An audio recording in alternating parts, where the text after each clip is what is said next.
I wholeheartedly appreciate the organizers for this timely initiative. The first conversation was an excellent. I was also part of that. Now we are gathering like this again, entering into another level conversation. I appreciate Dr. Mohananna and Dr. Manogaranna for taking this timely initiative. The topic for today's conversation is COVID-19. Is the church witnessing or faltering? Such an excellent, relevant, meaningful topic for us to discuss, to share our views. Is the church witnessing or faltering? Church is a called out community. It has been summoned for a particular purpose. So the early Christians felt that they were called out by God to be witnesses to the Lord and Savior Jesus Christ. And they had a sense of community. So they shared whatever they had with others. That community was not only a sharing community, but also a praying, caring, and loving community. That's what we read in the New Testament. Moreover, the early Christian community was an inclusive and a witnessing community. It considered a male, female, or all ages, slave, free man, free woman. It had transcended the barriers of race, language, social stresses, etc. From the early time, the church is known for its witnessing nature through its charitable deeds, caring for the sick, needy, marginalized communities, and for showing God's love in action. The witnessing led by the pioneer missionaries are being spoken by people from other faiths. The church is the church only when it exists for others, not dominating, but helping and serving. It must tell men and women of every calling what it means to live for Christ, to exist for others. Dietrich Bonhoeffer remarks. However, this pandemic has changed our lives suddenly, completely by affecting each one of us in various capacities. Lot of displacements were there. Continue to.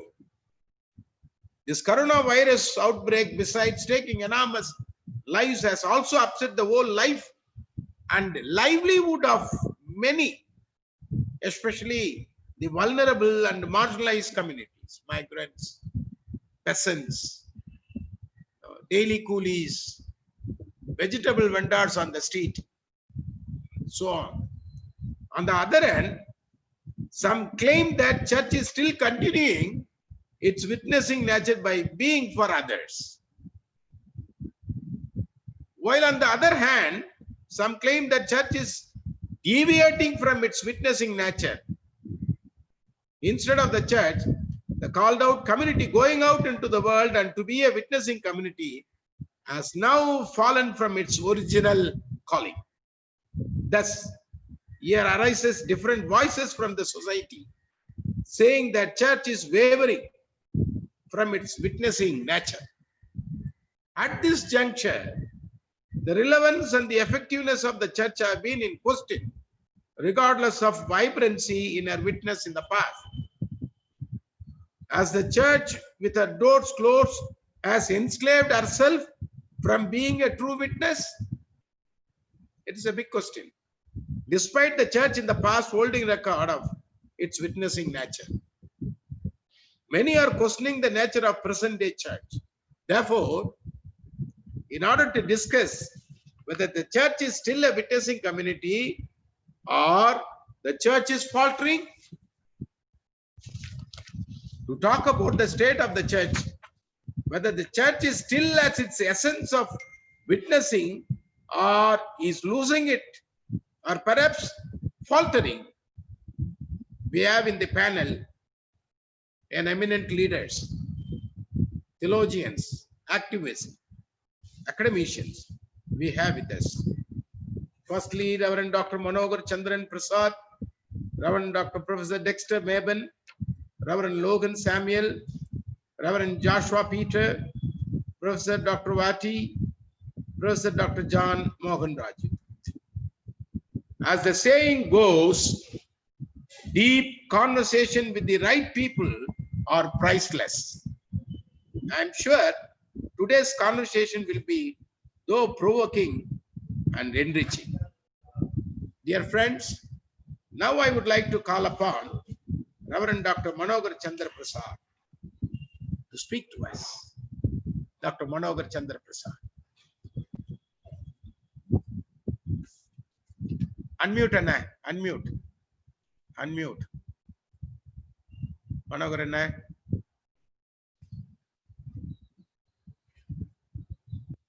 Unmute and speak.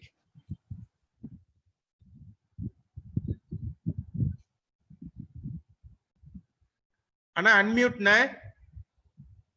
Unmute, please. Unmute. Panyachi. Okay. Very good. Thank you. Go ahead. Go ahead, Anna. Thank you very much, Bishop, for putting a real foundation for this second COVID-19 conversation. I begin from where we left last time, and I will take your opinions from there. I would like to bring my reflections on today's topic. The first one is the whole understanding of ecclesia, the church, has Judeo-Christian roots. We need to understand the early name for the church, kahal, that is Hebrew word, which means assembly, separated to worship, witness, minister, and also consecrated community. So this under this great banner, we need to understand the whole present church. And secondly, we have visible church today and invisible church also. Invisible means people who are worshiping in their houses and spiritually more towards God. So that is also the basic character of today's COVID church. And the third one is the early church foundations, what you are talking about that. Church is an assembly of regenerated called people. In other words, Jesus calls Peter a most ambiguous person at that time, and also the person who never understood Jesus at that time. He promises him, "You are the rock," he says. "You are the rock.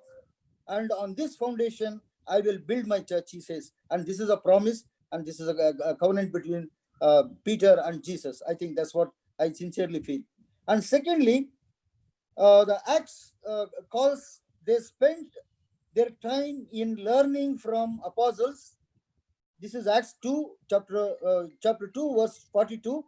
They spent their time in learning from apostles, taking part in fellowship meals, and the prayer. So this is the basic character of the early ecclesia, that is church, during the time of apostles. And also, Paul also says that all of you are Christ's body. That is 1 Corinthians chapter 12, 27, he says. So again, I go back to the invisible and visible church, where assembly of God, the body of Christ, exists for witnessing God's death, resurrection, and also his salvation. So the total is the cross, and it also talks about pain, it talks about resurrection, and thereby God is found everywhere. Today, God is found in every house. Every house is a church. And secondly, God is also on attack. God is attacked by people, attacked by his enemies, attacked by the structures. And therefore, Jesus plays the dynamics of God through cross and resurrection. And we have resurrection everywhere. we have churches, death and resurrection everywhere. I reminded of a story told by the Buddhist folklore, where a woman goes to Jesus, a woman goes to Buddha, and she says, "Please save my child. Please give me my child back. She is a dead child." So he says, "Go and get some mustard seed from a house where there is no death." Today, every church is facing this death. And called deaths are there in our churches. And last time also I reminded that these deaths are looking something like people who are taken by God. The rapture kind of experiences. But anyhow, our responses comes as people to understand what is this endemic, and secondly, response through our protest and also through our resistance. So these three responses are very important.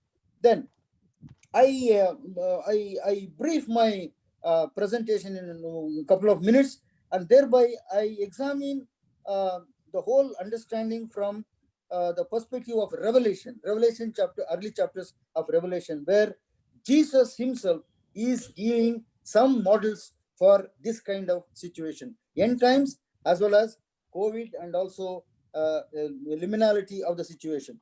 Therefore, he says the first the first church, he says that you have lost your previous love. The church today has to grapple with this whole understanding of Jesus love, agape, again back to our tracks. So he says, keep from falling away from true faith in him. That is the first response of the church given by none other than our Lord Jesus Christ. And secondly, also, church runs the risk of tolerating false teachers. And in COVID situation also, many preachers were preaching prosperity gospel, not understanding the loss of people, the life of people. They are simply preaching prosperity, which is a false one. And thirdly, false preachers, false prophets, and also apostles. Leadership is totally got into some kind of problems. And thirdly, claiming to be authorized. This is Bishop. I am very careful in understanding the whole thing. Claim to be authorized by Christ to deliver his kingdom messages, where we are really worried about the episcopal power of the ordained people today in the church. Episcopal power of the ordained people in the church. And this is the area I think we need to understand from your introduction also, and others' participation also. They make kahal.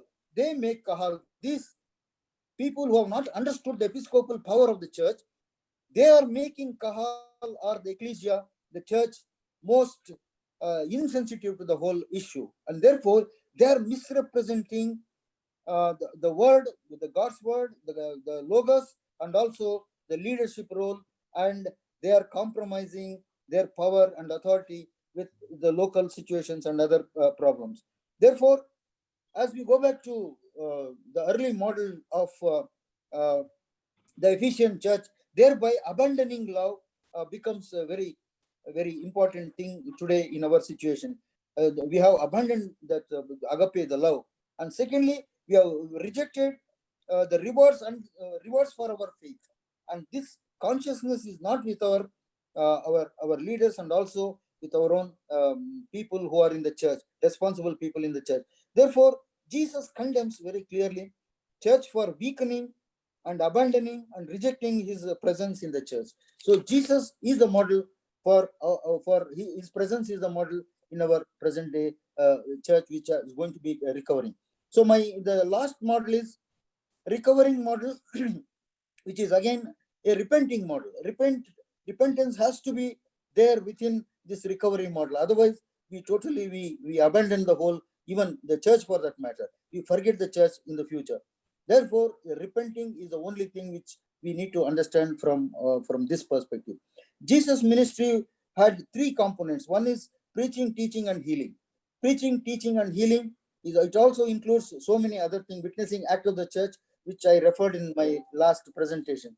Therefore, ministry is witnessing, And witnessing comes through preaching the gospel, Christian education, worship, effective unity of the church, and also diaconia. And now the final thing is healing. Healing also includes the whole reconciliation, and also coming back to God, turning to God. I think Isaiah 53, there he says he talks about a wounded healer.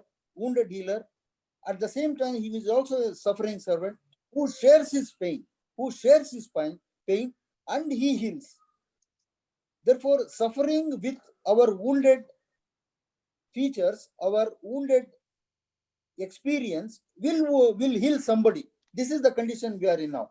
Therefore, we should not totally be healed and then we go to comfort people. Rather, during our woundedness only, wounded situation only, we need to examine ourselves and also to comfort others, and we have to cater the needs of wounded people. So therefore, he says in that whole understanding of Isaiah 53, they're comforted during the time of their problems, their catharsis. The wounded suffering servant, the wounded servant, is expressing his catharsis. At the same time, he is healing the wounds of the world, or is healing the wounds on the cross. So cross experience is a wounded experience, and also it is going to heal the wounded world, and he's going to take the whole healing process through his suffering only. So Jesus, while receiving pain, he healed, and his body became wounded for people and the assembly. So the whole assembly, the kahal, is also today wounded, and it has to cater to the wounded community, wounded people, wounded churches around us. So Paul, finally, Paul's understanding, if you take, do not wait for total healing. That's the message I get from Paul. And he says he has so many other problems on him, and then he has his own pain, he has his own um, pain in his ministry and things like that. But whatever he says, do not wait for the total healing. Witness to your own healing as well as witnessing the healing of others. And therefore, I come to the final conclusion with one example of today's business world, where you have branded companies which are who are called innovators. Innovators simply means the people who encourage their clientele, their company, brand company, the clients or the customers. Even in COVID situation, they try to contact these people. They don't want to leave any clients or the customers during this time. For example, big automobile companies or gadget companies or whatever companies you have, once you go there and buy some products, they will keep track on you, and then they will try to understand you, and then they call you frequently to remind you that there is a company which caters your needs. So this is example I'm taking from this present corporate sector. And Jesus now is calling us to be shepherds, according to John, last chapter John. And he also calls us to feed the lamb and also take care of the lamb. And this is where I see a business company takes our need better than what we are taking today, our congregation. Therefore, our responsibility is more. And we need to be very serious on this ministry of taking care and comforting people. And therefore, at least, during this time, if not we are making any pastoral visits, we are not meeting people, at least some phone calls should be done, at least minimum phone calls should be done. Last time you also mentioned about the deaths which happened in your diocese, and where people have not taken care of them. Bishop, again, the things are going very bad now, and again it will mount to one more peak of this endemic, particularly in Bangalore and other places. And therefore, I sincerely feel that, we need to take stock of the situation, at least to this conversation, and next conversation also, we can think of better methods to cater our people, particularly those who are affected by COVID. Thank you, Bishop. Thank you very much. Thank you, Reverend Dr. Monagur Chandra Prasad Hanna, Thank you. for enlightening, for analyzing the present context, taking the stock, going back to the biblical history, the New Testament church. And then finally, you are calling us to feeding, taking care the people, those who are wounded. Serving a wounded world is a call now. Thank you for that. We will move on to the next person. The participants, those who would like to share your views or your questions, just hold on. Finally, we will receive all those questions and the panelists will definitely respond to the questions. Now we will move on to Reverend Dr. Professor Dexter Mabin. If he is available, he can come on. Reverend Dr. Professor Dexter Mabin. Yeah, Dr. Dexter is not here. Thank you. Okay, shall we move on to Reverend Logan Samuel? I have seen him. Reverend Logan Samuel. Ayer, are you? Yes, Bishop. Thank you. We are very happy that Reverend Logan has agreed to share his views and then to talk to us. On behalf of the organizers, I would like to extend a very warm welcome to our beloved brother, Reverend Logan, and I invite him to speak to us. Reverend Logan. Thank you very much, Bishop, for the kind invitation. And I take this opportunity to thank my guru, Dr. Mohan Rasu, who always encourages me to take part in this kind of discussion to be useful for the society.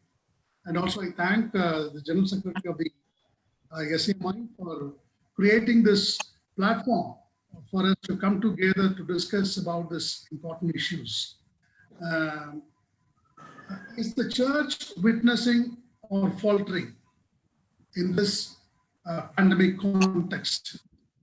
I think it's a very, very valid question to which I could not answer very openly. I believe that many of us too. As a faith-based community, how we have responded to the critical situation caused by this deadly pandemic. Conducting online worships, virtual Eucharist services, chain of prayers, fasting prayers seems to be very encouraging. However, is that really enough? Are we not worried about the economic devastation caused by the lockdown, which has huge effects on the migrant laborers, informal workers, micro and small enterprises, farmers, and the self-employed who are left with no livelihood? Is solidarity in prayers the only response to them? How else we can respond to them? Should we not shut down a long-term strategy, which is the need of the hour? So all these questions comes to my mind when I started pondering on this issue, whether church witnessed or faltering. So I would like this group to ponder on some of these questions I raised here to get the answer for the question which I raised initially in the beginning, whether the church is witnessing or faltering. For me, the church is the embodiment of God's kingdom or reign, which ought to be realized here and now. Christ, during his earthly ministry, cured people, liberated from all pain and sufferings, struggled with them when their body and soul are harassed. Help them to come out of that situation by either healing them or providing them their needs at once, immediate. What? The presence of the kingdom of God was felt by those people who experienced that through Jesus Christ. God has already given the green signal to initiate the kingdom of God, and the responsibility of making it is vested on every human who are considered as God's church. Yes, for me, I believe in this verse of Paul. No, we are the church. Human beings are the church. However, this blood and flesh idea of God's church is converted into cement and brick constructions of, the churches, church buildings. The human constructed church banished the idea of God's immanence and taken away to the idea of transcendence God, where the God is holy other, awful mystery. So for the church, God is essentially more spiritual. But in contrast to that, for the people who believe in Christ, who believe that Christ as embodiment of, who participates in their struggles in more earthly. Therefore, the church needs close to the conditions of the people who believe her. So this is a strong conviction. The doors may be shut down during this pandemic, but certainly not at diaconal ministries. Just the contribution of the Tamil Nadu Muslim Munnetra Kazhagam, which in the previous discussion, our beloved Bishop Sharmanan was making a note of it. How the Muslim brothers, participated in the burial service of so many Christians who have given a decent burial to the deceased bodies affected by the coronavirus. And these Muslim friends have said, giving decent burial is serving God. They are witnessing church. That's what I feel.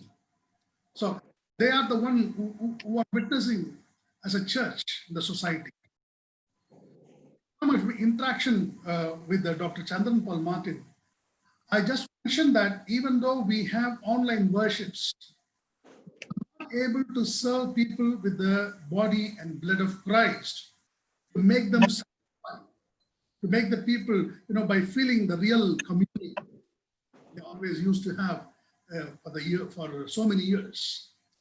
He responded saying, are the rice, grocery items, and other relief works we have given to the poorest of the society is not equal slogan?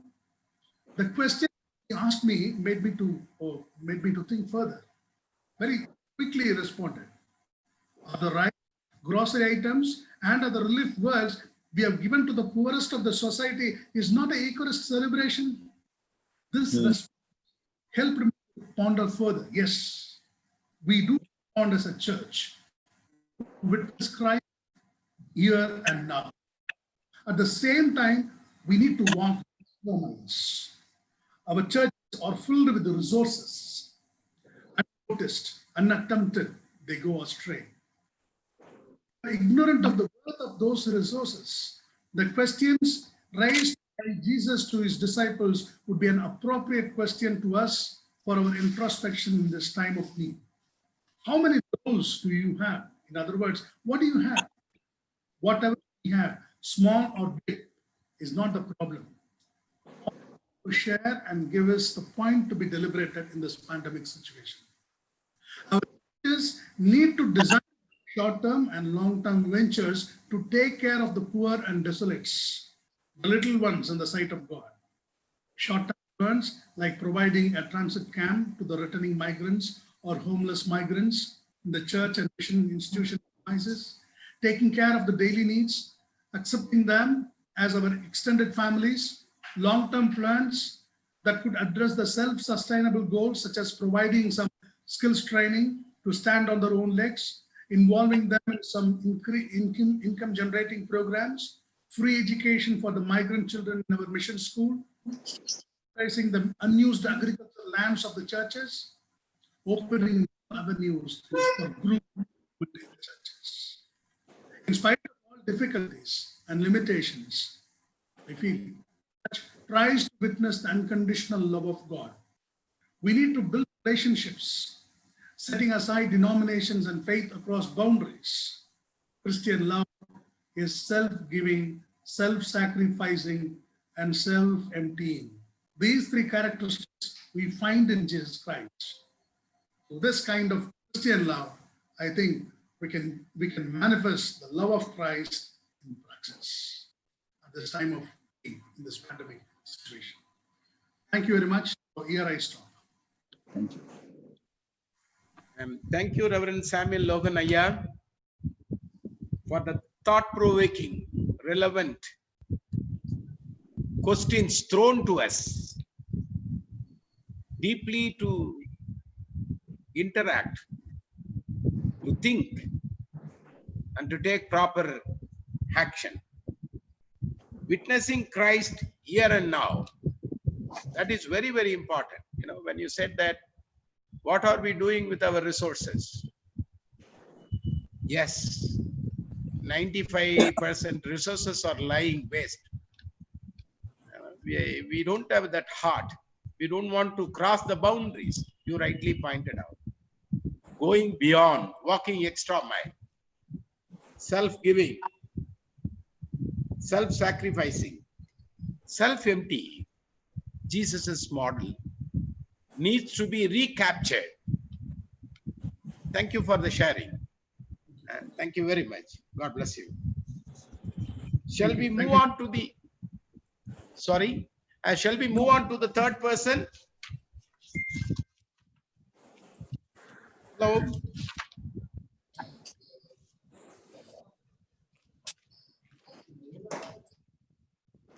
Reverend Joshua Peter. Is he available? Yeah, as you know, Bishop, today there is a very important MOU is going between AFC and DA. Okay. So he is not going to be with us. Yes. Okay. Professor Dr. Vati. No, Bishop, we don't have him also. We have to go to Dr. Mohan now. Oh, thank you, man. Thank you for that. Now I invite Professor Dr. John Mohan Razu, my teacher, mentor, an activist, ardent supporter of social justice, and always raising voice against injustice, caste atrocities. Now I invite Professor Dr. John Mohan Razu to talk to us. Professor Dr. Mohan Razu.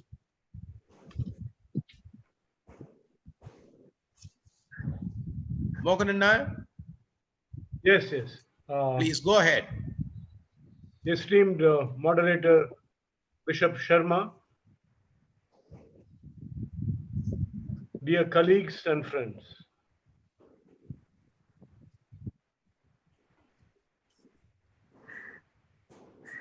The previous two presentations unfolded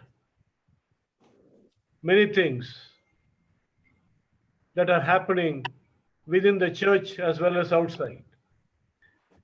My short presentation I've entitled as Dawn of a New Age, Christian Hope and Human Futures. Dawn of a New Age, Christian Hope and Human Futures. India's COVID-19 caseload raised past 5 million mark on the 15th of September 2020, and last 1 million was added in just 2 days. So the surge is upwards.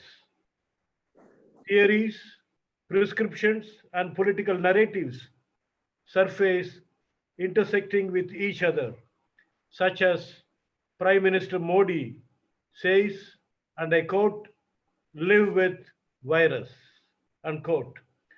And Minister of State for Finance, Anurag Thakur, said, and I quote, "no COVID-19 impact on Indian economy."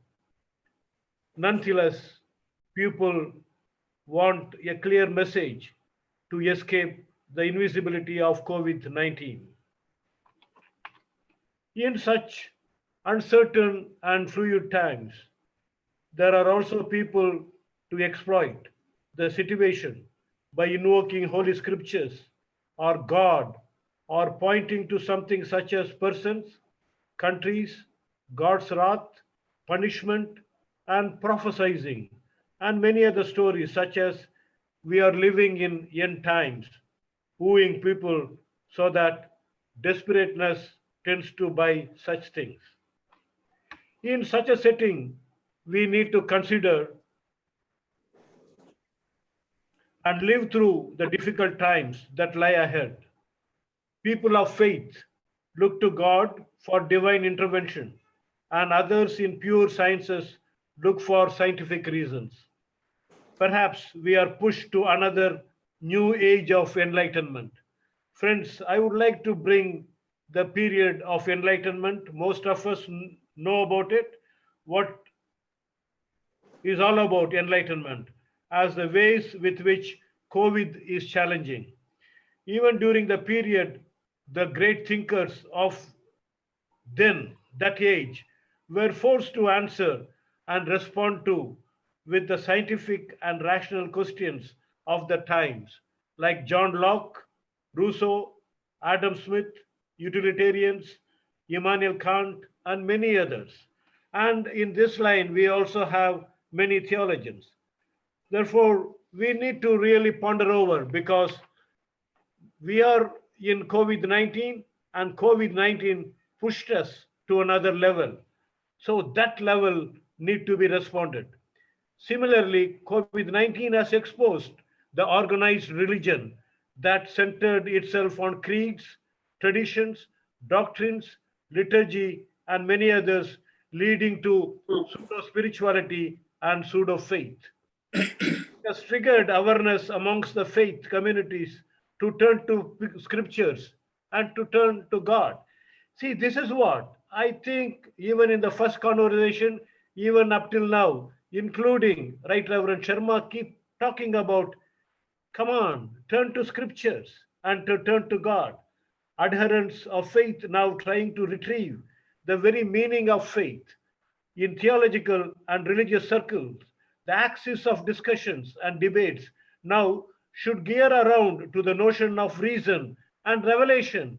So, reason and revelation play the most important point because we are so much juxtaposed in such way that COVID has leveraged the science as well as faith. Now, we need to really go back to the 20th century, Karl Barth or others, but at the same time, we need to go beyond Karl Barth and others. Just reason and revelation. We need to really look out for these things. As the faith community, how do we really look at for these things? Therefore, post COVID-19 formulations we need to really formulate because we are propelled to really go for post-COVID formulations. We are in a state where we cannot dichotomize. Tertullian once said, I believe because it is absurd. Tertullian, one of the church fathers, said, I believe because it is absurd. While on the other hand, Hume, Kant, Kierkegaard emphasized that reason must be kept aside in order to allow faith. Therefore, see, beautiful. Tertullian says, I believe because it is absurd, and others, Kant and Kierkegaard and Hume and others say that we must keep aside reason and allow faith. So COVID-19 has leveraged us to think on these lines. So coronavirus has brought these two vis-a-vis faith and reason, science and religion to a state of animated suspension. It has brought these two entities to a level that allows each other to complement one another, without which the existence of one depends on the another. Therefore, even WHO clearly this morning said, the Director General, no, we cannot talk about a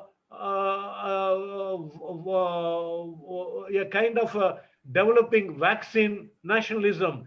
All the countries of the world will have to coordinate so that the whole humanity shall be kept alive. Therefore, we are pushed to that type of thing. So we need to really look at that one complements another, without which the existence of one depends on the other, loses its relevance and thus suffers and certainly gets affected. COVID-19 has triggered us to see the new correlations and connections between faith and reason. So both have their purposes, and so we are pushed to see the intricate fusion as reason can provide the knowledge of God based on the nature of the universe and human moral experience, which could perhaps be termed as revelation.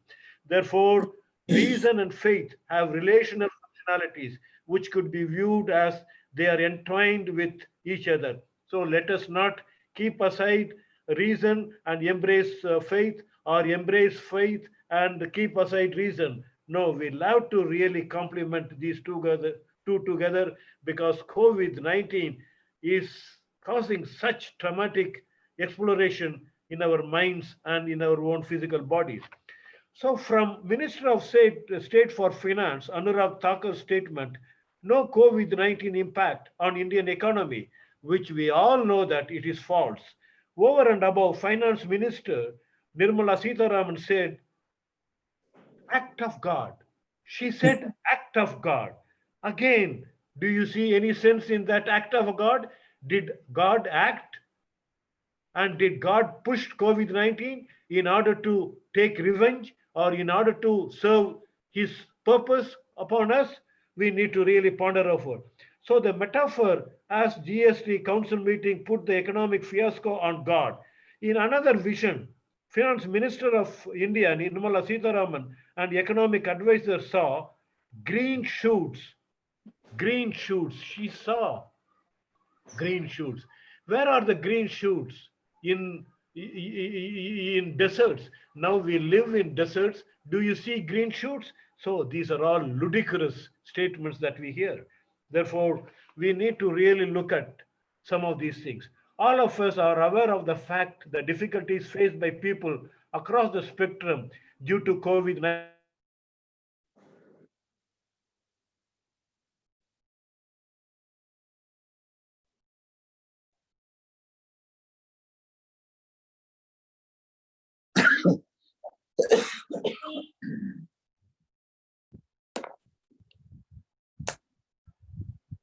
Hello, Moganana. Yeah, I think he has lost connection. Uh-huh. Yeah, he's gone out. He might join back. We have to wait. Hello. Yeah, I think you are right. Yeah, maybe you lost. can go ahead um, with something else now. Yeah. Shall we wait for 30 seconds or 1 minute? Yes, yes. There'll be a continuity so that Yeah. it will be easy for us to take all these three present Yes, together. yeah. He's come back. He's come back. Oh, lovely. Good. Good to know that. That's why. Sir, you have to unmute. Anna, unmute Anna.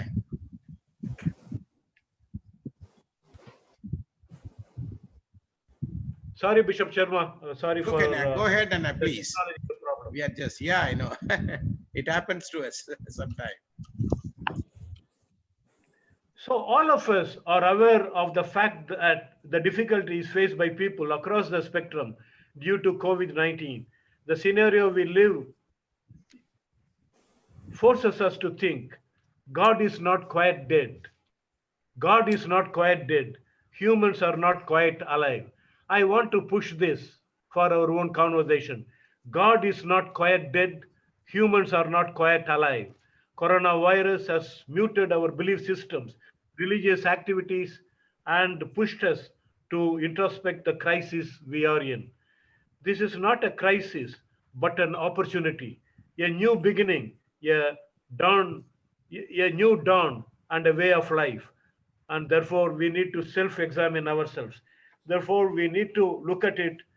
COVID-19 led us to a process that Christianity in particular is going through a crisis. Is it going through a crisis or or moving to another phase? Is there a thing such as crisis in Christianity? Has COVID-19 leveraged faith to another level? These are the questions that looms before us. Nonetheless, COVID-19 has unfolded many things, but certainly pushed us to a phase where we are during pre-COVID-19. Until recently, modern Christianity was not introspecting itself, thereby entering into serious re-examination of itself, whether due to incapability and too much of arrogance, especially the visible representation Christianity as an organized religion vis-a-vis the church. It represented by and large as the powerful agency on the side of the rich and the powerful. On the spiritual side, they were holding on to a time honored principles that were obsolete and redundant, as it hardly offered any sensibility and vulnerable. However, a great number of adherents are dependent on religion because they believe in God in whom they have faith. So COVID-19 has triggered a few questions to the ecclesia as its faithful adherents. Is the ecclesia not equipped herself in tune to the changing context and still living in the past? Why couldn't break its silence and unmute itself, responding to the challenges? Why shouldn't articulate biblical values and proclamation of the gospel to the context with which we live and church is present? How long to wait? And why church is not coming out with its mission to COVID-19 context and beyond? What exactly church's mission today? So if the faith affirmation presupposes that God is in control of the world and is alive, then how are we going to blend material and spiritual domains? Is it either oscillating or going to the extremes, or rather by way of careful self-examination? So COVID-19 has deepened the crisis and ripped open fallacies, hollowness, and pretensions. Materiality has crept into and thus become an overriding principle. Materialism has ordered our life and not the gospel values. The churches wear a deserted look. COVID-19 has put a stop to religious gathering, Sunday services, and host of religious activities. In such a desperate setting, those faith communities without livelihood undergo enormous sufferings that triggers them to ask what God is doing, why God is silent to our petitions and prayers. Going back to history, the fag end of 18th century, a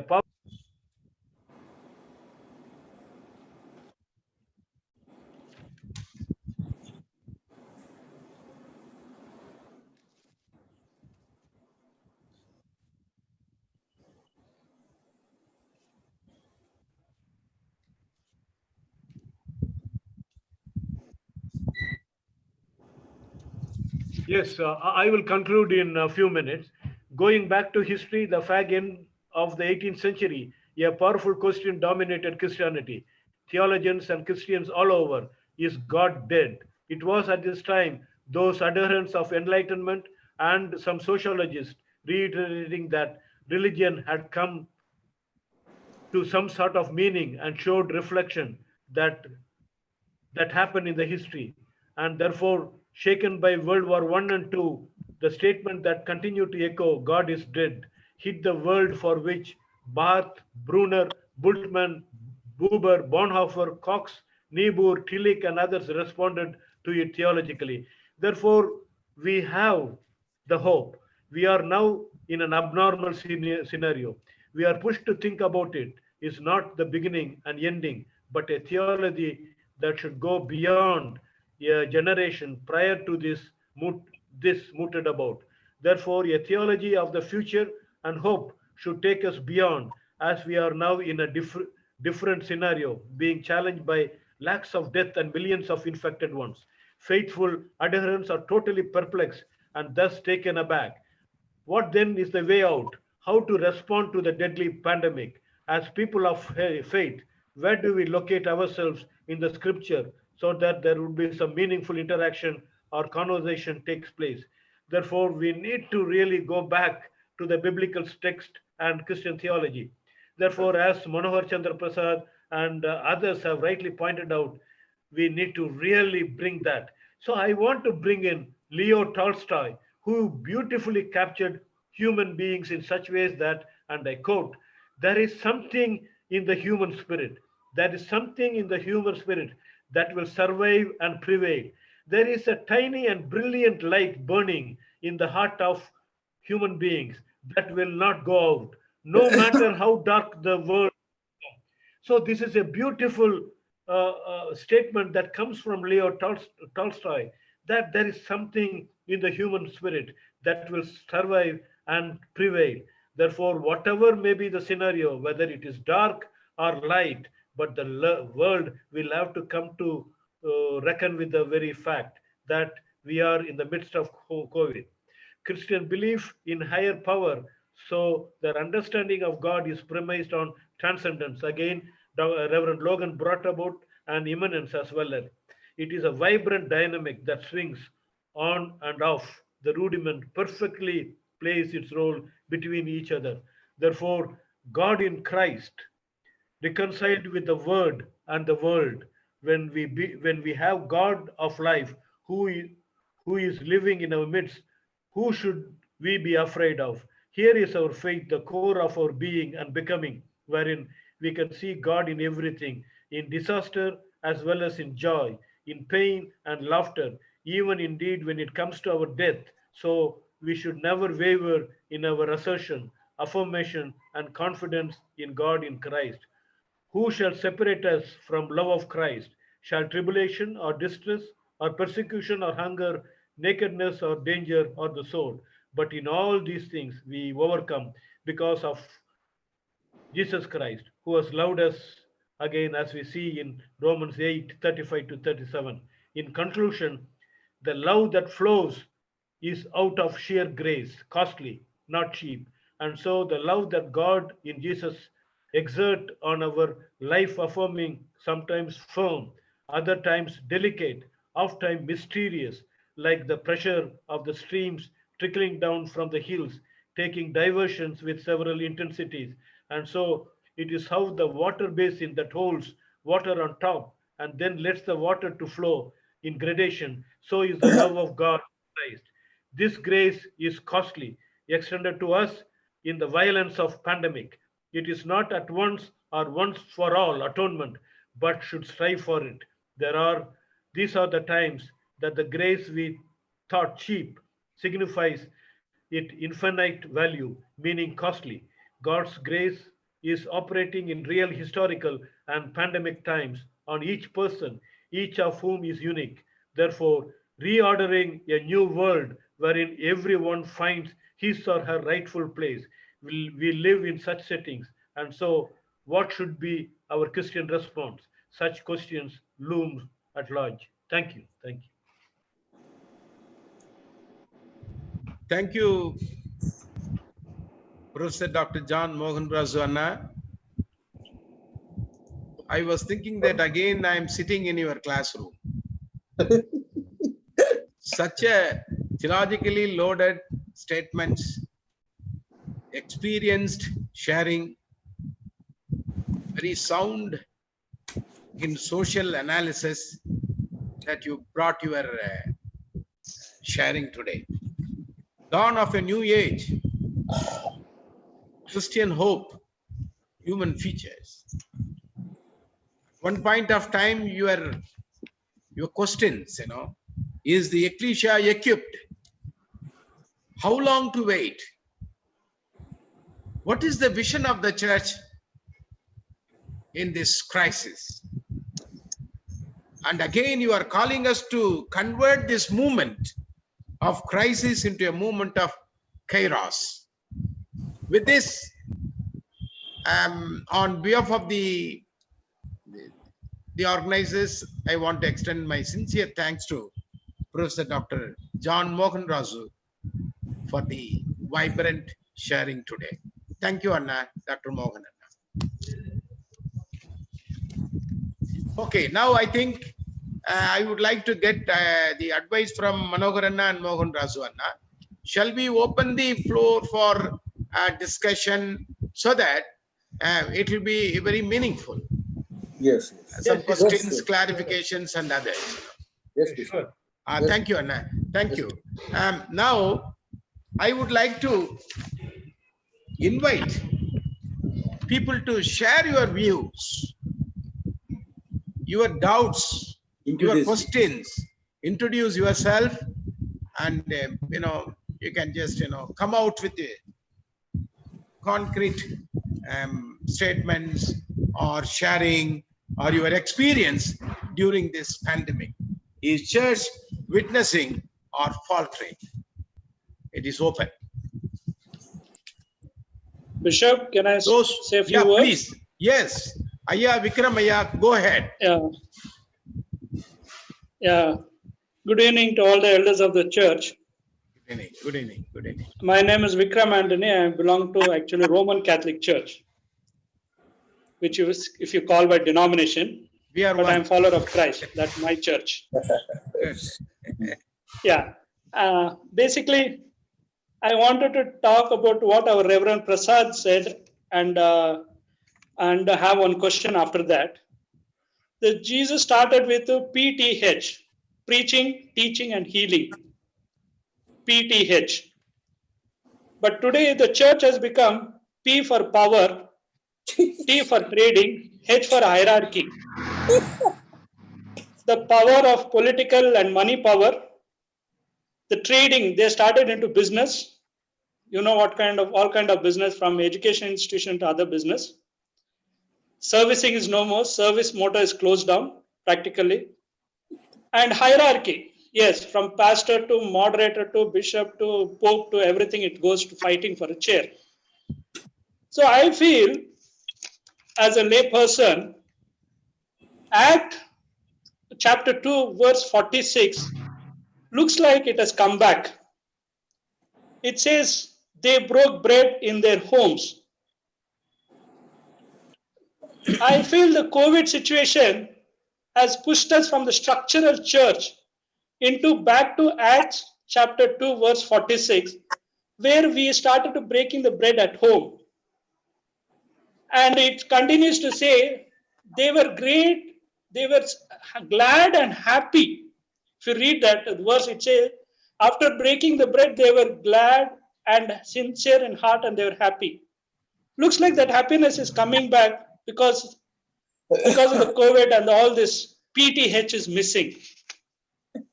So I'd like to ask the learned theologians here, the dawn of New Age, COVID has brought back to church. Thank you, Bishop. Thank you. Bishop, shall Thank I? you. Thank you, Vikramaya, for bringing out a very important issue for us to discuss. Thank you. I will definitely refer this to the panelists. One is Dr. Manogar Anna, Mogan Raju Anna, and Samuel. Yes, Anna, Vincent Anna, very happy to see you. Welcome, Anna. Yeah. Now you are fine. Thank you, Bishop, and thank you, the organizers, my own good friends. It's timely that we are discussing this issue under this topic. I am not raising any question, just I want to share within a couple of minutes. See, church in times of any disaster, normally they take up 2-3 things. One is that definitely they pray, we pray. The other one is we are involving in rescuing, relieving and rehabilitative activities. Rescue, relief and rehabilitative. The third one is very importantly that church has to take sides with the poor and the vulnerable communities, the otherwise known as the prophetic voice. This COVID-19, I think we did the first 2-3. That is, we prayed for the people. We involved in some relief measures. I have accessed the websites of Caritas and CASA, and Caritas says that they have supported nearly 1 crore 6 lakhs of people in terms of supplying foods or supplying dry fruits and all that, and some equipments.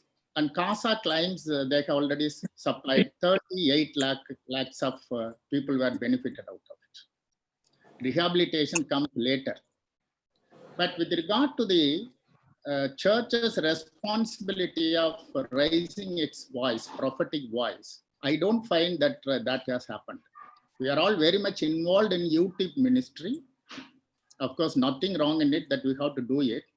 But where we had gone, when our people are in distress, I have got nearly 20 points, but I do not want to say the entire thing, but I will raise 1 or 2 very importantly where we missed. One is, government has announced or come out with some sort of packages, relief packages, cooked food or dry fruit. How much of these have reached our people? migrated people. Number of people died on the way. Number of people they have not reached their places. Where we went when we heard about all this. The other thing is 1,000 rupees of money was expected to be given to the downtrodden people and 500 rupees to the women. These were announced. On the 25th of March itself, government has announced some 18,000 crores of rupees were allotted for this. In May, they have announced 2 lakh crores of rupees for these people. We are all having all this with us. But how much money has reached our people and what is our role on that? My question is, what is our role on that? Where were we? This is one way. The other way is definitely saying there is a discrimination in terms of treating the medical persons and the sanitary persons. Both are called as the people to address this issue. When any corona affected people, doctors and nurses are getting 50 lakhs. This is the government's announcement. And the sanitary persons for only 15 lakhs. That is 50. This is 15. Both are doing the same thing. Moreover, the sanitary or conservancy workers are doing the more the very ordinary work. Why the discrepancy? Why we did not raise our voice? Private hospitals, even today, they are charging 5 lakhs. But it has not reached. In terms of PPE, what they call is the protective, personal protective equipment. This was not given to our people. So I can go on saying all this. Many things happened, but nothing. Our church, I don't think anywhere the church has come out so strongly on this. I will stop by saying 2 things. Another things, up to June this year, 91 cases of violence against Dalits. Corona is there, but the violence was increased on us. Where were we? We are reading it in the papers and all that. I am also collecting it only through the papers. There were 120 cases of attacks on Christians on this time, according to ADF. Alliance Building Freedom website, if you go, they are saying that Corona is one effect. The other way, people were attacked. Where were we? I stop here. I can also share many things. My question or my point is, church has to play a role, the prophetic role, which is not happening. We are talking about all missions. Okay, what do you mean by a mission? Just to give something and to keep quiet. I'm not taking up the question of Dalits in this. Christian Dalits, Dalit Christians in this. That is also one of the things. Minimum, we should have taken up a kind of a survey, how much our people were affected and how much our people were denied of their own rights and spaces and all this. So I stop here, but at the same time, I need to share, not because we are here, not because we are moderating here and I'm speaking here. In another webinar also, I mentioned your name because I saw you on the streets. You were distributing everything to the people. You came on this. I'm not here to just to glorify you. But what happened to the other 24 dioceses of CSI dioceses here and 18 dioceses in Tamil Nadu on the Catholic side? What we are doing? I stop here. That these are the questions that we have to raise ourselves to see to that the church should be more relevant when it comes in terms of people being affected. Thank you so much for the time. Thank you.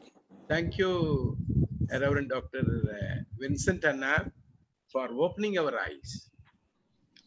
And you highlighted 3 important missions. The church is praying. The second is rescuing and working relief, rehabilitating people. Finally, you touched a point, very important point for us to think. Prophetic voice. Where are we? How are we reacting to the pandemic situation? What is our role? Thank you.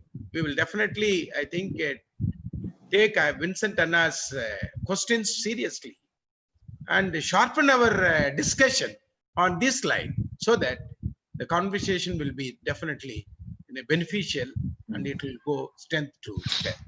Thank you, Vincent Anna. Anyone would like to speak? Unmute and share.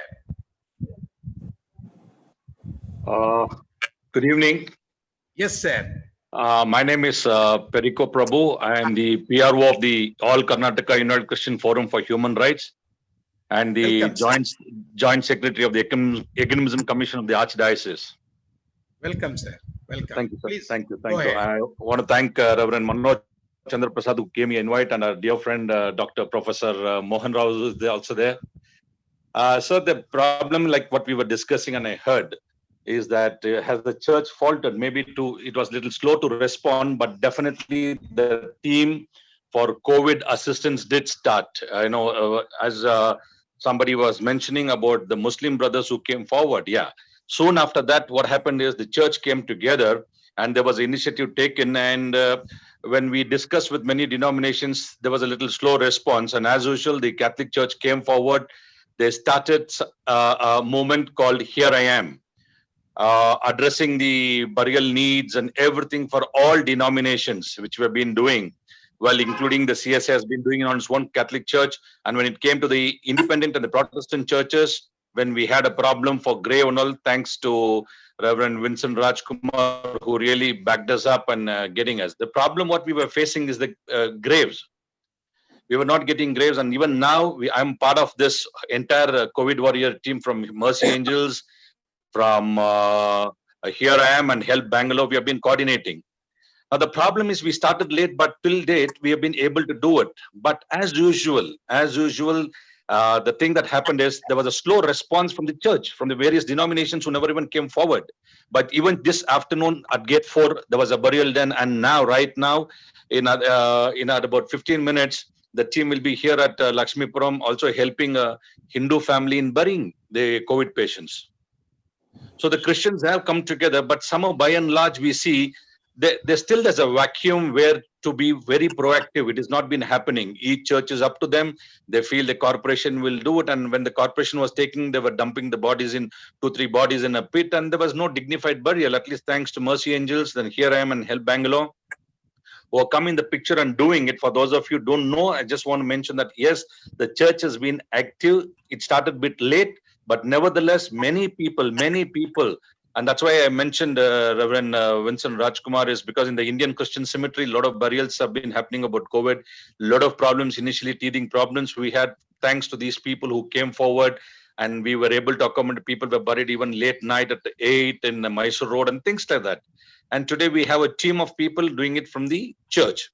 Now, the other aspect is we have to really come forward. Now, as we have faltered, yes, somewhere here and there, I feel there is there, but now we have to look about this and come together with the existing team and work. The other issues, yes, the other issues are there, like our previous brother just spoke about Dalit issues. That I think we should keep a separate a seminar for that, because it's a topic that needs really a lot of time to discuss. But as of now, since it's said church, whether witnessing or faltering, we have stood as a witness to larger extent. We have accompanied the Muslim bodies for the COVID burial, the Hindus, the Protestants, and every Christians, I should say Christians and all that. So at the moment, there's a team. We are here, and anytime, please, we from the Archdiocese, which we've been coordinating, and even during COVID, even during the lockdown, the Archdiocese and the CSA Church also, I know, and some other churches also came forward with various relief activities.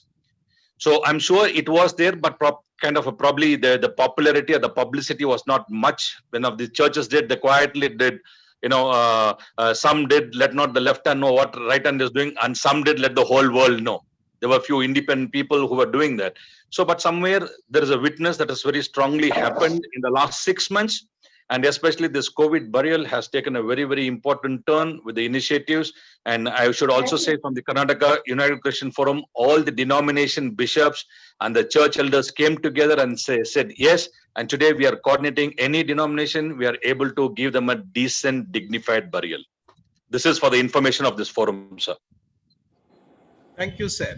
Thank you, Mr. Perico Prabhu, for the good news that you have shared. Salute to Here I Am.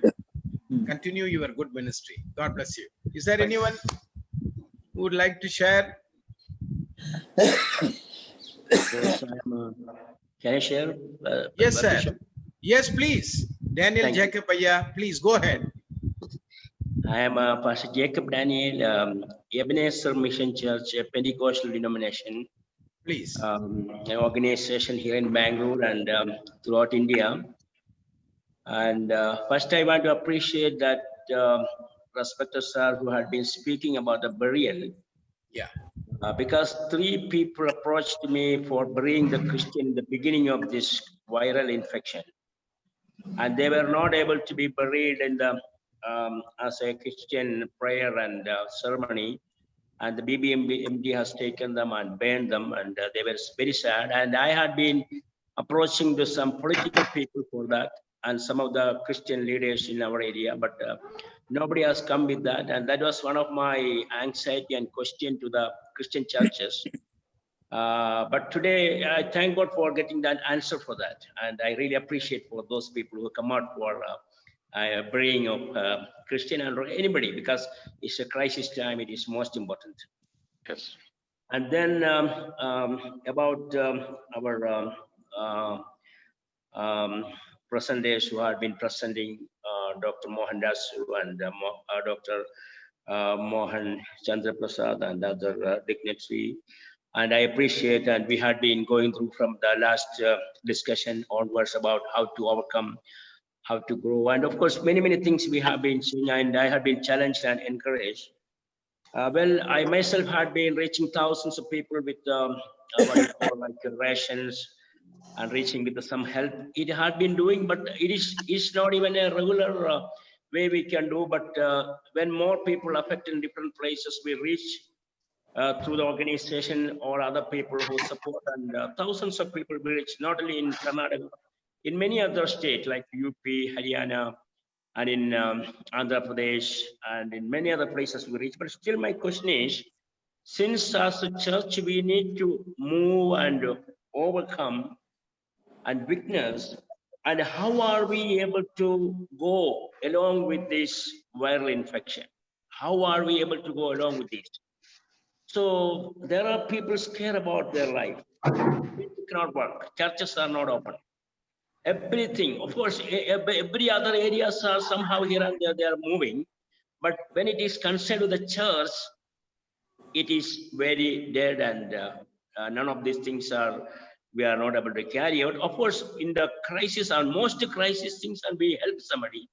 But what about the other functions of the churches and gatherings and all other things? So how are we able to go along with this crisis or this problem that we face? Of course, there are many devices we use it, but still, again, we are challenged with that. So that is my question and my I am concentrated on this. Thank you very much for this.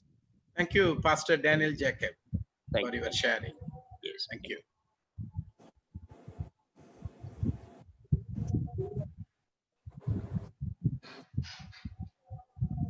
Anyone would like to?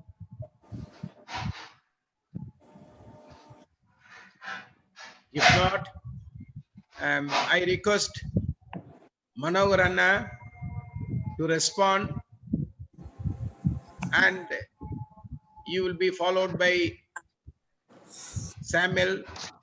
Finally, I request Dr. Mohan Rasu to respond to the sharings. Reverend Dr. Manohar Anna. Friends, I'm sure some more people are going to reflect, I think, Bishop. I think Is it? Reverend Franklin wanted to share later, maybe. Okay. Reverend Franklin, Brother John Philip, he's also here from Bible Union. He's also here. Yes. My request them response, to. my response to Vikram ji is, I agree whatever his comments are, and then I think we need to have some kind of understanding of the whole church, which is institutionalized and which is also part of darkness. So I think definitely we will discuss these things, and I welcome Vikramji's question and also comment on, comment on the church leadership. Definitely, Vikramji. Thank you for that question. Dr. Mohan Rasu, do you want to respond?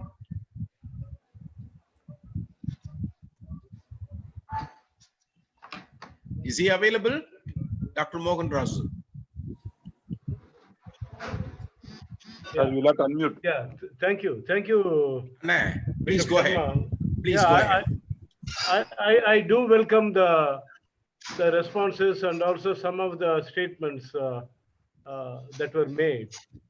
See, basically, as someone rightly pointed out who spoke in the beginning, COVID-19 has leveraged us to another level.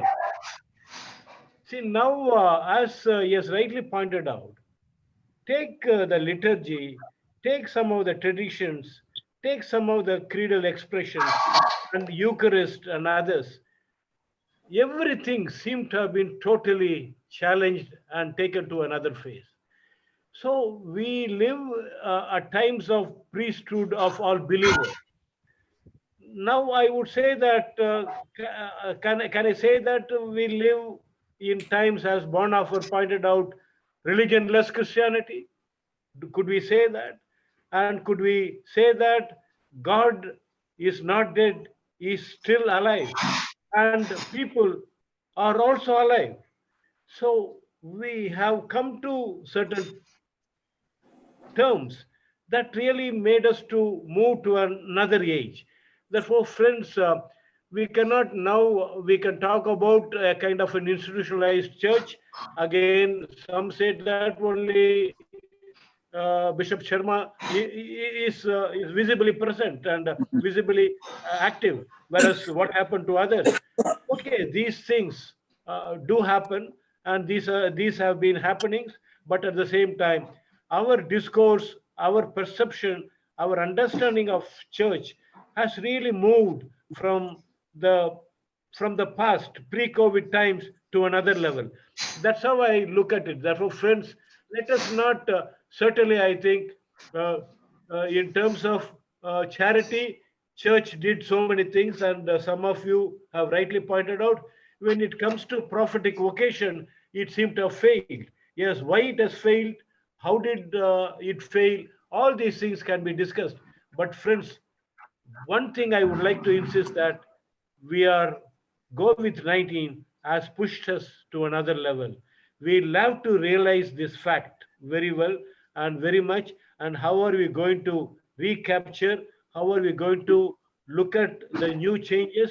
And as we are in a new dawn of age, how are we going to really move forward? Therefore, the faith, some say that it is shaken, but some say that it has really gone deep, deep, and some say that our faith has been solidified due to COVID-19. Therefore, there is a light still within us, and what is that light, how it is burning, and how these things are happening, and how still we continue to commit our faith in God, in Jesus Christ, who we affirm and believe.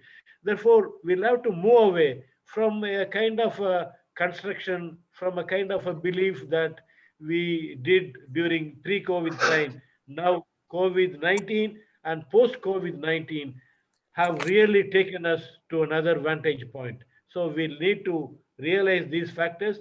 And certainly, yes, prophetic vocation seemed to have failed because it calls for costly grace, it calls for a clear-cut vocation, it calls for our commitment even unto death. It calls for a clear, candid commitment. Therefore, yes, we still believe in a kind of a charity, but when it comes to prophetic vocation, the church seemed to have failed in that, faltered in that, because it calls for many things, total commitment to God, and even until death, it calls for that. Therefore, how much we are prepared, how much church is prepared, and we leave it to you all. Therefore, in the midst of this fluidity, how do we look at ecclesia? So ecclesia will have to come in some form or other. That's what I believe in, because COVID has opened up the falsity, the hypocrisy of the church, and there may be one or two ecclesial episcopacy in our midst who are doing their job, but others have failed. But at the same time, when we talk about ecclesia, church, ecclesia has not crumbled. Again, let us go back to Acts and continue to revisit it and move beyond. Thank you. Thank you, Dr. Mohan Rasu Anna. Samuel Loganaya, do you want to say anything? Yes, Please, Bishop, please, maybe go ahead. one or two sentences only, not more Please, than that. please, you are free to. Thank you very much, Dr. Perico, whoever that who spoke about this, the burial given by the Christian friends. Yeah, Glad to know about this, but we have not come across anything about this news, and it's very unfortunate that it is not happening in our place. Even one of our pastor, when he passed away, I'm very with the I don't know how to express that. Very sadly, I said that even I could not carry the body. As a pastor, my colleague, I could not carry the body of my colleague pastor. And it was only the Muslim friends who helped us to do that. So I admit that. They are the one whom I have seen as a witness of doing this service. So that's why I mentioned. And then Vincent Annan has rightly pointed out the discrimination shown towards this health workers, among the health workers and among the sanitary workers who did equal, not equal, more than they have taken the risk. The sanitary workers, they have taken more risk and they are more vulnerable, but they are not, but they are discriminated. I think we fail to acknowledge that, or we fail to give a prophetic voice for that. So in that way, I go along with that. Just I want to make a concluding remark saying that when Dr. Mohan Rasu mentioned that, this priesthood of all believers, when Luther came out with this small catechism, his basic idea was in the family, the head of the family will be teaching all the Christian ethics to the children and the family, the entire family household. And I think this pandemic has brought back that idea of this house church, where the leader of the house or the head of the house will be leading the worship. So I think the COVID-19 is a kind of, taken us into the next level of understanding the meaning of church. Thank you. Thank you, Reverend Logan. John Philip, please go ahead. Okay. I'm John Phillips, belongs to Bible Union Ministry. Yes, please, welcome. Prasadaya invited me for this forum. I'm very glad to be in this forum. So it's during the COVID-19, as in the scripture, side, we have started our programs. When I am going as a VBS director during all the past years, so that this time it is not happened. So I doing children ministry, so that I am. We started first VBS online. So VBS was all over Karnataka. It was viewed through the mobile by the children's. Thousands of children, they were benefited by this VBS online.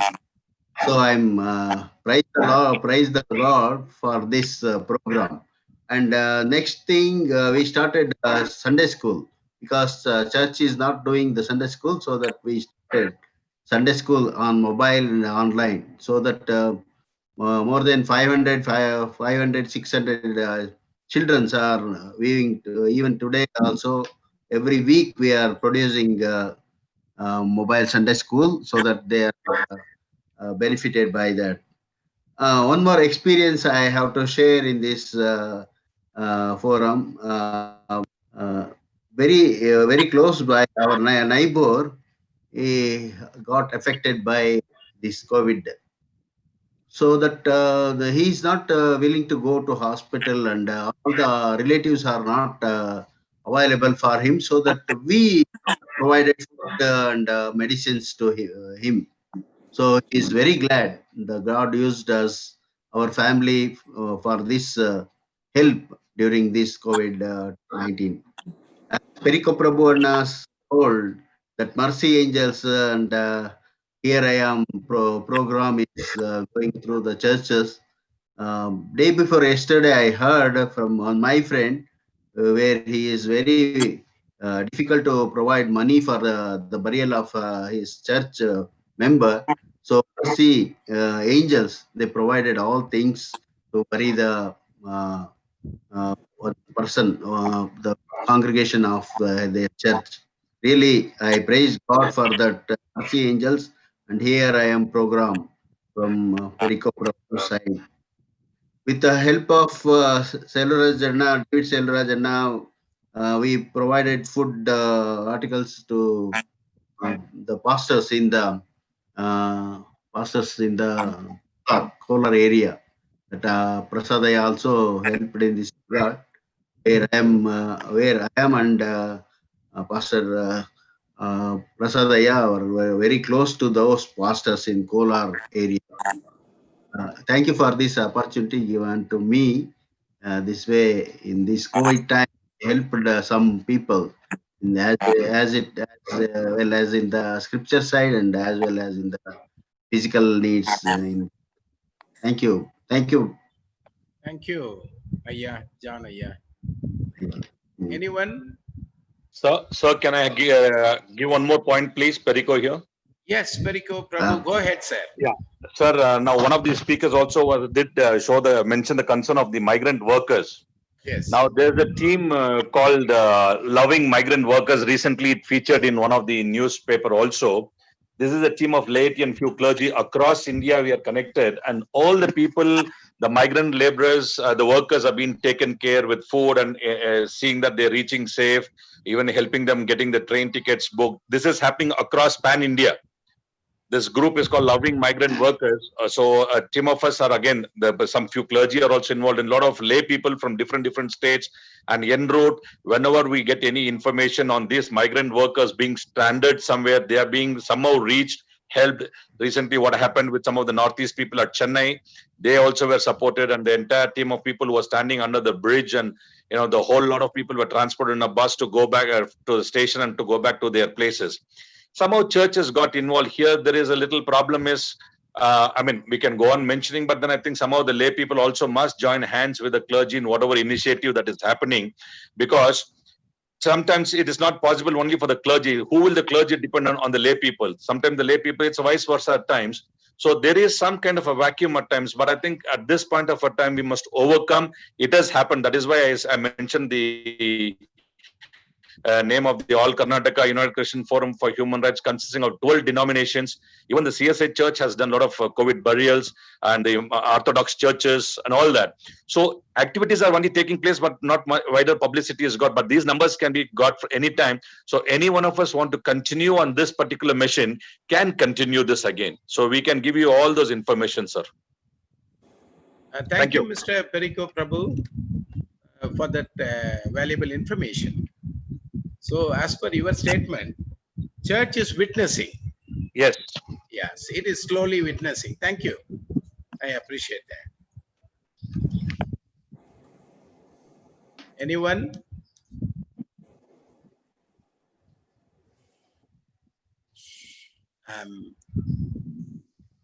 SCM team? Anybody to respond from SCM? My dear friend, General Secretary is available on Zoom? No, our General Secretary is not here. Okay, Thambi. You just go ahead. Do you want to say anything? Yes, maybe just a few words. Please, go ahead. I'm the youngest over here, and sometimes I feel good. Don't know what to talk in front of all of you. So India is in your hand. I don't know about that. Youth are very potential. Come on, yes. Go ahead. Yes, so meaning it's really great that there are a lot of forums coming together at this point of time, where people are coming together to discuss certain issues on different levels, and it's really making a difference. But from a personal point of view, I think that, even though there are these forums forming, it is again very closed and they are not coming together on a large scale. For example, it's very nice to see right now we have representatives from CSI, from even Catholic churches, who are dialoguing with each other. And but there are still a lot of schisms. There are still a lot of hurt feelings between other sort of denominations, and we're still not able to dialogue with them. But through this COVID times, I think there have been a lot of work done from different denominations, from different people groups, NGOs, but in a way it is all very scattered. And also, I think another important point that we have to think about is, as we look into the future, how much is the clergy and the laity, dialoguing with each other within the church? Because what COVID has taught and what COVID has brought out is how much the clergy needs to depend on the laity. For example, especially with going online and with technology, a lot of churches have gone to their members, to their young people, to their people in the technology industry, depending on them completely. What can we do? How can we do about this? So maybe I think we should also open up discussions on how the clergy can dialogue with the laity, how they can work together. And I think we have to envision a church. The church of the future is mostly a church of people within the community coming together itself. So meaning these are just a few thoughts that I have been thinking about through this time. Thank you. Oh, thank you very much. Thank you. Thanks a lot for that eye-opening statement. I think we need to bring people together. And now Catholics, CSI, and other denominations are trying to come together and put a united effort to counter this pandemic situation. Thank you. Special thanks to SCM. Anyone final word? Yes, Mohan, Bishop please go ahead. yes. Yeah, one thing I would like to say that I was reflecting upon the human body and human life. And body, by all means, will have to be respected. And we take care of our body. And also, it is also the temple of God, so on and so forth. But in the past 8 months, if you look at after death, the bodies, how they were treated without any dignity and honor. So people did not have any burial ground. People could not be buried. And the coffins were lining up. And in Karnataka, the bodies were taken in a half-open trucks and dumped in a big pit, 40, 50, 60 feet pit, just covering the body with black polythene bags, big bags. And I'm reminded of a quote. One is dead. They did not have any proper dignified burial. And those who are living also are dead inside. So the dead and the living dead, we see, even in Vellore, even in other parts of the country and the world. So these two things we need to keep in mind when we think about the body that is with life and the bodies with life again dead and those who continue to survive. So how do we really, as the church or as ecclesia, how do we respond to these things? So these are very, very important, because those who are dead without any tax, they were buried and mass burial. and mass cremation. So in such a state, now we have come to. The second one is we need to look at COVID-19 as a leverage point. It has taken us to another height. Therefore, church, ecclesia, we'll have to reconcile with this factor very clearly. And it has really muted the power lobby, the power equation. And now, as our SEM person rightly pointed out, the power equation has been leveraged. And now we need to really look at some of these things. Therefore, COVID-19 is again, we need to consider as a kind of a positive force, and we are moving beyond. So in such a state, how do we really look at it? Therefore, Bishop Sharma, you need to really ask everyone, should the conversation continue? And shall we continue in this type of conversation?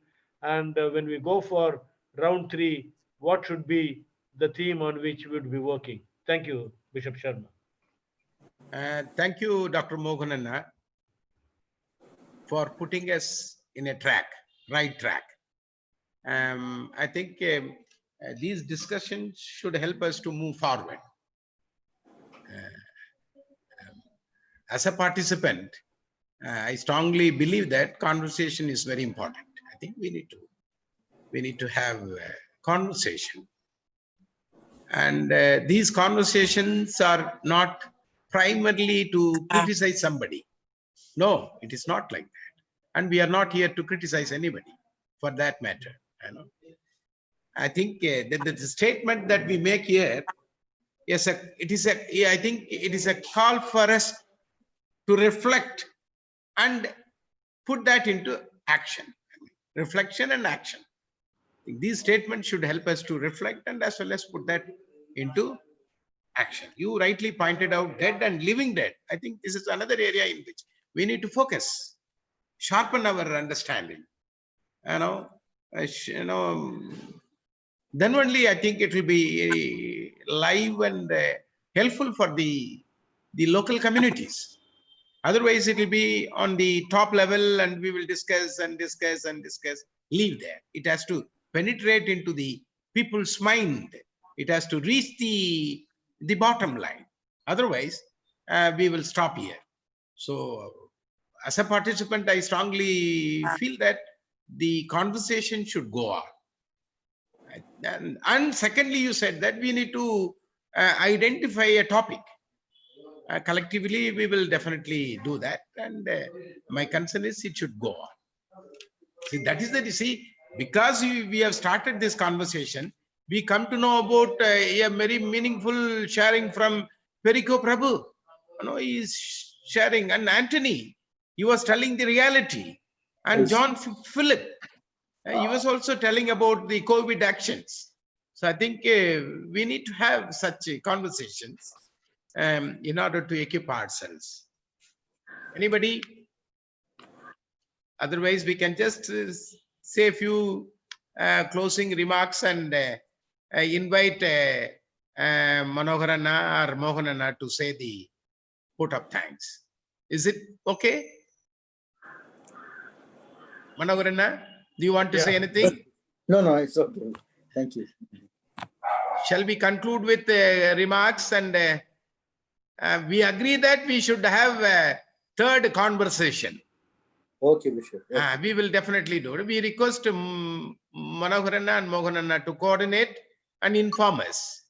Okay. Bishop. And secondly, we will entrust the job to you both to choose the relevant topic Okay. so that it will be useful for us to take. Even we need to seriously take the concerns shared by Vincent Manoharanna. Yes, Bishop. Prophetic voice is very important. Even Dr. Mohan Raju Anna was saying that. I think we need to stretch that important point. Otherwise, the conversation will definitely lose the flavor and sight. Yes, Bishop. Yes, Bishop. Anybody would like to say? Yes, Perico Prabhu. Yeah, do you want maybe I will say 1 minute. Prabhu, Mr. Perico Prabhu, sir. So if you see today's Deccan Herald and the Times of India, it very clearly says October, November, and one paper says December, January, where it is going to be peak of the COVID fatality. Yeah. Now, what I'm saying is now is the time we as church, as we as lay people, the whole church, I'm taking the clergy and the lay people together and the leadership. We should come together. I mean, at this point of a time, there's no point in getting into a blame game.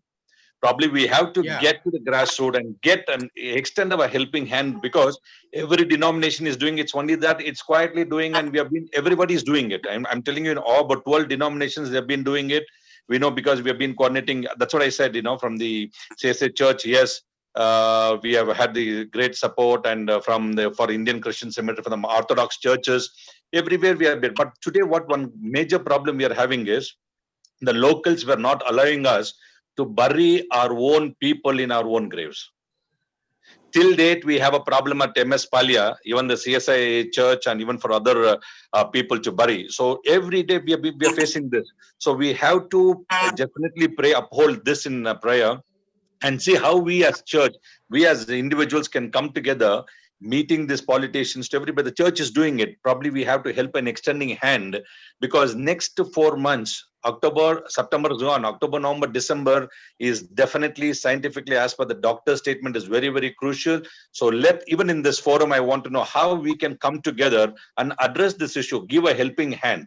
The need of the hour is the helping hand and nothing else, sir. Other things, sometimes even a postmortem is not necessary at this point of a time. We'll have to only put our heart and soul together and see how we can come together in the need of hour in the time of crisis, which is very, very challenging to us. Thank you, sir. Yes, sir. Thank you. Thank you for that quick response.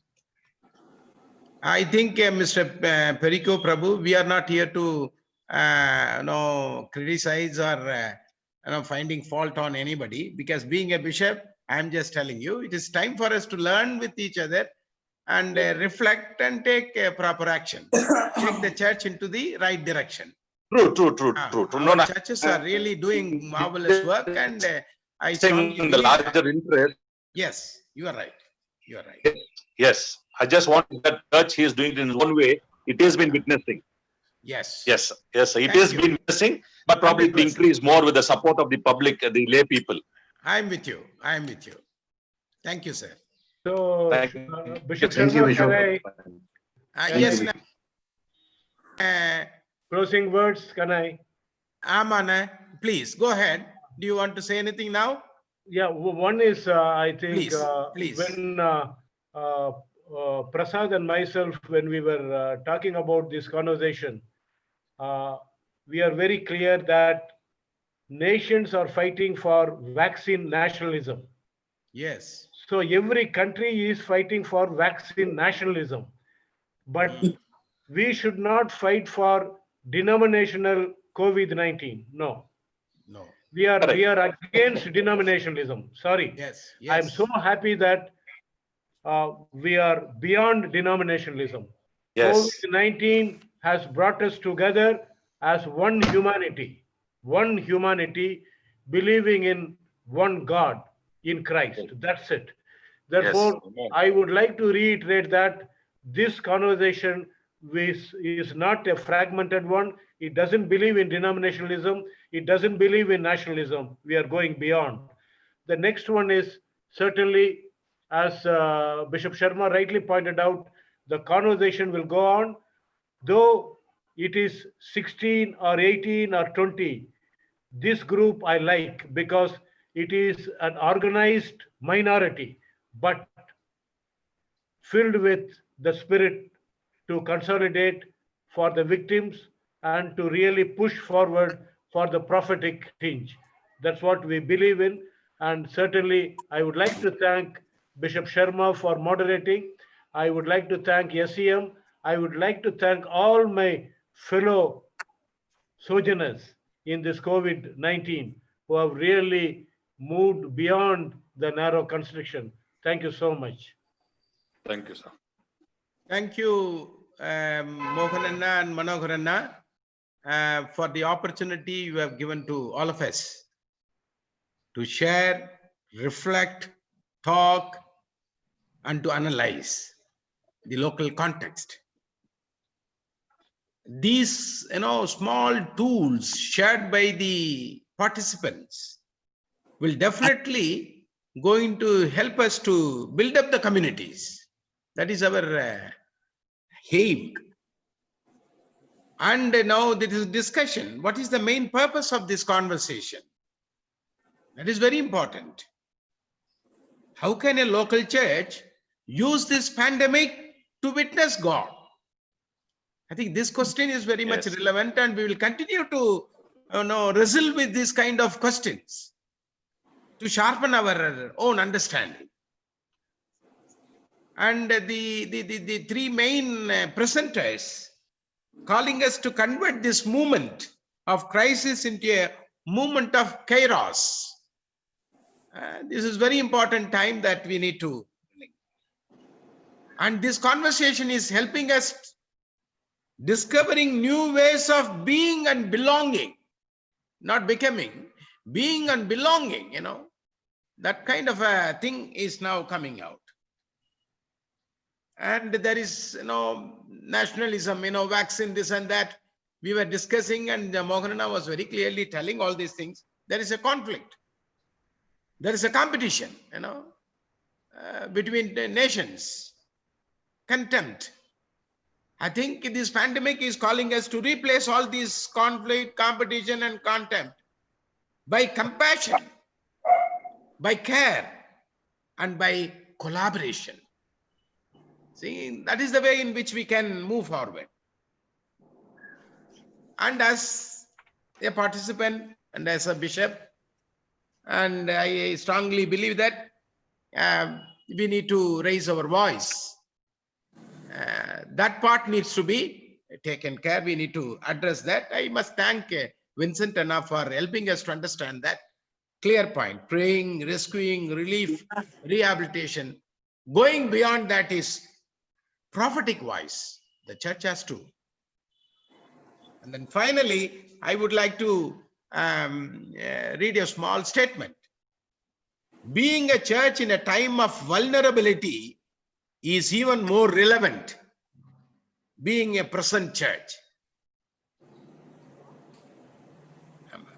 God's presence in the world precedes everything else. It is in God that we live. It is in God that we touch. It is in God with we exist. The mission of the church is to provide space for that presence at all stages of life. Church is called to live out Christ in this pandemic situation.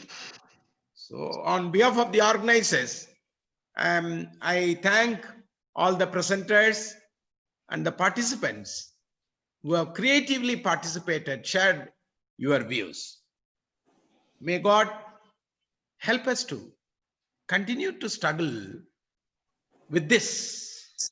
Is the church witnessing or faltering? God bless you. Thank you very much. Thank you, Bishop. We will see you again. God bless you. Bye-bye. Thank you, you. Bishop. Thank you so much. Thank you. Thank you, Reverend Prasad, for Thank inviting. you, Vikramji. Thank you, Vikramji. Thank you, Bishop.